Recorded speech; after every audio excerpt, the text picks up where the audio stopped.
माझं सोलापूर न्यूजमध्ये आपल्या सगळ्यांचं स्वागत। दक्षिण सोलापूर तालुक्यातील मुस्ती गावात अवकाळी पावसामुळे एका 8 वर्षीय चिमुरडीचा मृत्यू झाला असून गच्चीवर खेळत असलेल्या लावण्य हनुमंत माशाळे वय वर्ष 8 हिच्या अंगावर वीज कोसळली। लावण्य ही मुंबईतील चेंबूर परिसरात वास्तव्यास होती। तिच्या मावशीचे रविवारी 21 एप्रिल रोजी लग्न असल्याने लावण्य आजोळी आली। ती त्याच्या घरच्यासह गच्चीवरती खेळत होती।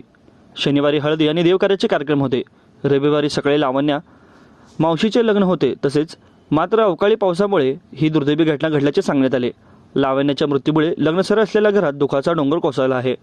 अवकाळी पावसामुळे सोलापूर शहराने जिल्ह्यातील अक्कलकोट, दक्षिण सोलापूर तालुक्यासह परिसरात धुमाकूळ घातला आहे।